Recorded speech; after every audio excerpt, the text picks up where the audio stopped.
Hello, America. I'm Mark Levin, and this is Life, Liberty, and Levin. I always appreciate you being here. We have a lot of deal-making going on, a lot of questions swirling around. What should we be doing, and so forth and so on. And I think some historical context is very, very important. And then I'll bring us up to present day. There's three monotheistic religions: Judaism, Christianity, and Islam. Judaism originated in the ancient Middle East region of the Levant, specifically within the historic lands of Canaan, which is the modern-day Israel and beyond. With Judaism was born the belief in monotheism, one God, the God. Judaism traces its roots back to Abraham and Sarah, approximately 1800 BCE, nearly 4,000 years ago, and traveled from Mesopotamia to Canaan. God made a covenant with Abraham, if you read your Bible, to give his descendants this land. It's described in the book of Genesis, the first book of the Bible. One of the most sacred sites on earth is the Cave of the Patriarchs in the southern Israeli city of Hebron. There, Abraham and Sarah, Isaac and Rebekah, Jacob and Leah are buried in that one place. But you know what? There's only 85 Jewish families left in Hebron. There's about 200,000 Palestinians. How did that happen? Well, was it because of 1948, the Jews occupying it? No. During the events known as the 1929 Hebron massacre, during these events, Arab rioters attacked the city's Jewish community, resulting in the deaths of 67 Jews, widespread destruction of property, and the end of Hebron's historic Jewish presence, where Abraham and Sarah are buried. Today, 99% of the population there is Arab. 85 Jewish families are left. Christianity's roots are dated back to the 1st century CE, some 2,000 years ago and before. Islam was founded in the Arabian Peninsula in the 7th century, about 1,400 years ago. Today, Christianity represents 33% of the world's population, Islam 21%, and there's 15 million Jews left in the world. The truth is, if there hadn't been all of these efforts to slaughter Jews throughout history, 4,000 years, Dory Gold, a great scholar, once told me, there'd be as many Jews in the world as there are Chinese, 1.5 billion. Before the 7th century Islamic conquests, nearly the entire Middle East was majority Christian. Lebanon had a Christian majority well into the 20th century. Christians are now a substantial minority, making up 35 to 40% of the population there. Syria and Egypt, before the 7th century, the populations of Syria and Egypt were overwhelmingly Christian. Egypt maintained a Christian majority for centuries, even after the Islamic conquest, and today, Coptic Christians make up about 10% of the Egyptian population, and they are brutalized and badly treated. Iraq, before the advent of Islam, similarly, was majority Christian. Turkey, Asia Minor. Prior to World War I, Christians made up approximately 25% of the Ottoman Empire, 1% today. Today, Bethlehem, the birthplace of Jesus and the home to the Church of the Nativity, was not long ago 85% Christian. Today, it's 85% Palestinian. What about the Jewish population? Obviously, before Christianity, well before Islam. What about it? By 1945, it was down to 856,000 Jews that lived in the Arab world. Today, almost no Jews live in the Arab world. There's a few thousand. Most of them are Morocco, 2,000 Jews in Morocco, 1,000 Jews in Tunisia.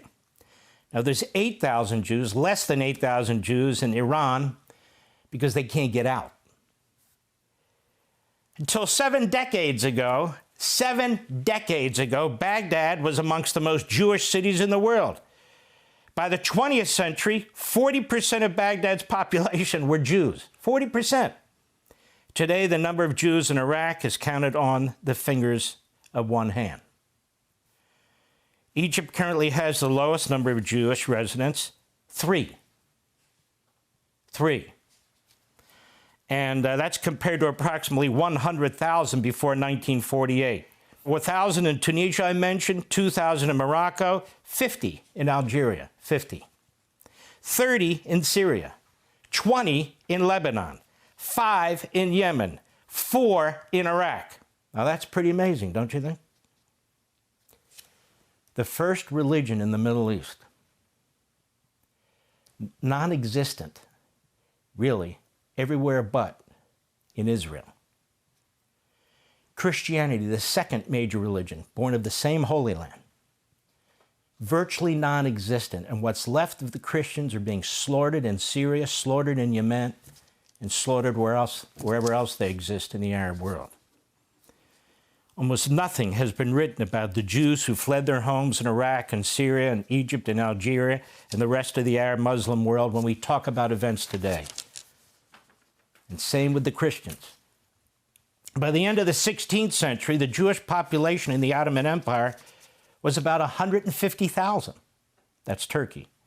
Today, it's about 14,000. About 14,000. See, we have a modern crusade going on today, spreading through all of Europe, spreading through Africa. The Christians being slaughtered in Nigeria and Sudan and Congo. They get some talk about it, but not much. You see the movements taking place throughout Europe, this crusade. London's been conquered, Paris has been conquered, other cities and so forth have been conquered. Numerous mosques and Islamic segregated communities are popping up throughout the Western world, including in our country. Huge numbers, and I'll get to that in a minute. So you can see why the Israelis, majority Jewish, but also Muslim and Christian, other minorities there, Druze and so forth, they're surrounded in a tiny country the size of New Jersey. There's over 50 Muslim countries in the world, this one little country. And the European countries that can't even defend their own cultures and their own populations are demanding that the Israelis surrender theirs. Just more land, you see. The Palestinians, you remove them from your land. Let me ask you something. If people have been in one place nearly 4,000 years, how is that not their land?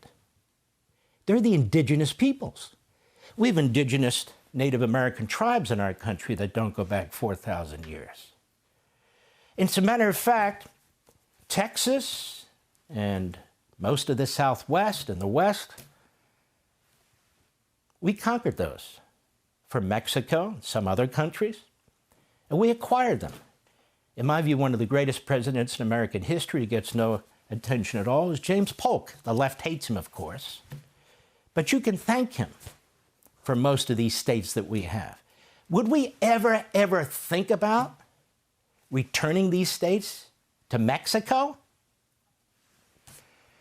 Well, there are Marxist movements in our country that say we should.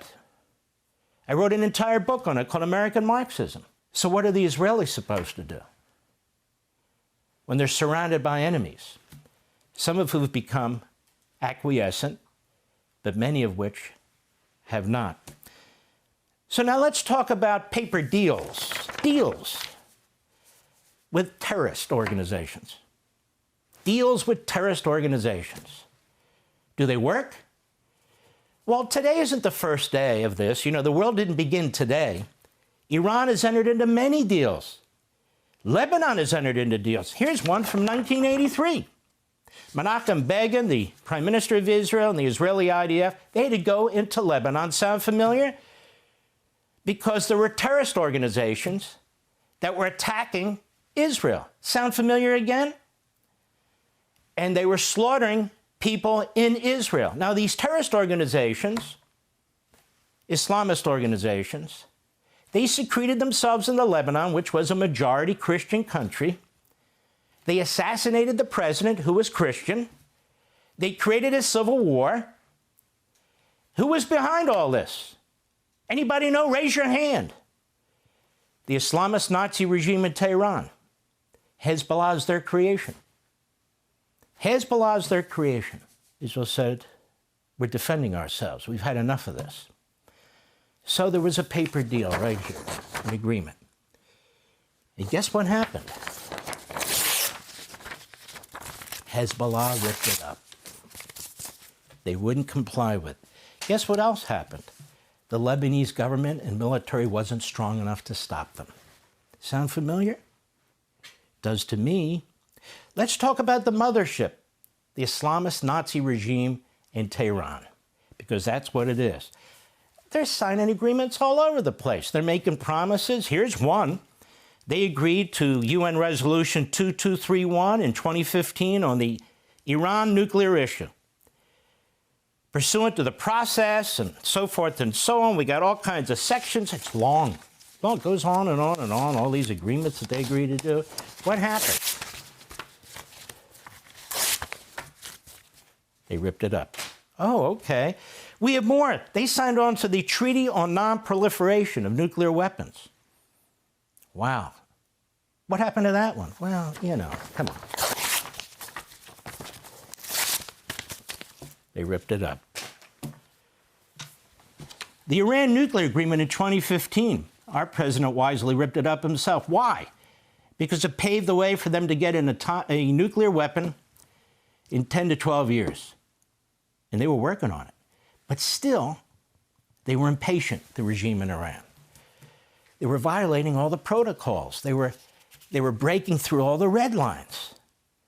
Now, you might say, well, the president took us out of that deal. He did, wisely so. But Iran was still committed to the deal. Uh-oh. What happened to that deal? Oh, my goodness. The Iranian regime ignored it. But we have a new deal now. So Israel has a deal with the government of Lebanon, brokered by us. It's a so-called ceasefire. Now, ceasefire used to mean cease fire, not fire. Ceasefire. But apparently it has a different meaning in the Middle East today. And so Hezbollah's already ripped it up.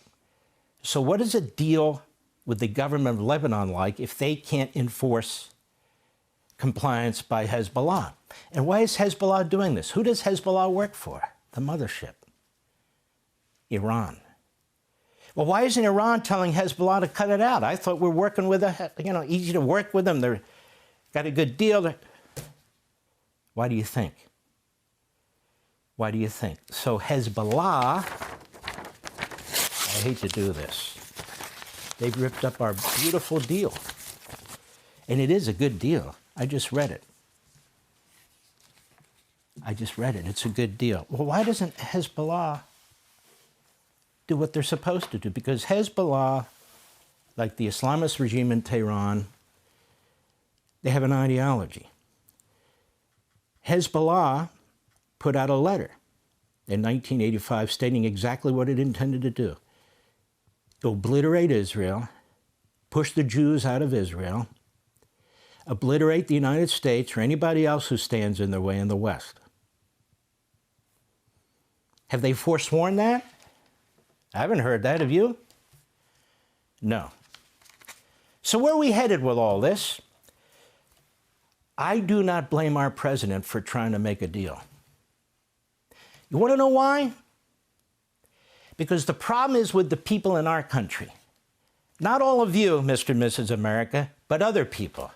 Leftists, Marxists, Islamists, and others who don't believe that we should have stopped Iran from getting a nuclear weapon, who don't believe that we should take out Hezbollah or allow the Israelis to do it, who don't believe that we should win this war in Iran, who want cut and run, who want off-ramps, who tell us that this is a fantasy war and they want to use it for political reasons and so forth and so on. And they've convinced 70% of the American people, not MAGA, 70% of the general population. What the hell are we doing? We don't want them to get nuclear weapons, but we want this thing to be over right away. I mean, good Lord, we're paying $1 more for a gallon of gasoline. The psychology is way off here. The will to survive is way off here. I do not blame the president who's trying hard to do the right thing and has done the right thing. We the people, do we have the will to live? Look what we're doing to ourselves here. The Democrat Party is actually supporting candidates for Congress who were neo-Nazis, communists, economic socialists, radical Islamists with al-Qaeda ties, who are openly Jew haters, Christian haters, and America haters. And the Democrats are putting them up for nomination. They won't condemn them, the leadership. You've got people like Bernie Sanders. This is his heyday. He's thrilled. He's an old Stalinist. He's excited. And the Democratic Socialists of America taking their orders from China and other places and so forth and so on. And here's a report right here that just came out. It's fantastic. From the Foundation of Defense and Democracies. Our good dear friends, the Qataris, have spent over $400 billion to try and destroy our country. A nation of 300,000 people. Why are they spending $400 billion in America? And the communist Chinese are doing the same thing. And the Russians. Our woke right podcaster love Putin. One of them is over there visiting Russia right now. Oh, the subway system is fantastic, don't you know? The Democrat Party candidates, they trash American history, they libel our founding fathers, they reject our Declaration of Independence, they detest our constitutional system. Hakeem Jeffries has just announced he's going to destroy it. And the clapping seals in the Democrat Party agree with what he says. This is our 250th anniversary of the Declaration of Independence. It's not a very long time ago. The Roman Republic lasted about 500 years. The Empire about another 500 years. Are we going to last 500 years? Are we going to last another 100 years with what the Democrat Party and these movements are doing into our country? That crusade I talked about in Europe, it's happening in America right now. Right now. And guess what this September is? The 25th anniversary of 9/11.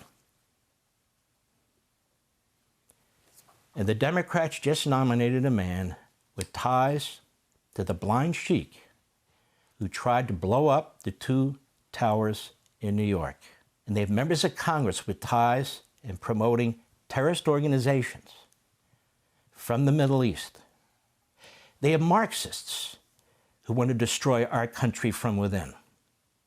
And so far, there's one person stopping them, President Trump, but the Democrat Party, with their mayor, Mondami, in New York City, with their mayor in Dearborn, Michigan, with their mayor in Paterson, New Jersey, with their efforts to expand this movement, because all they care about is power. Remember what I've told you. Marxists want power. The party comes first. The country comes second. The party controls the country. This Marxist Islamist fusion in our own country is taking place right now. Mark, you sound very extremist. I am not extremist. I am very rational. I see what's taking place around us. It's a 5-alarm fire. Be sure to like and subscribe for all the Fox News latest on YouTube and catch full shows streaming now on Fox One.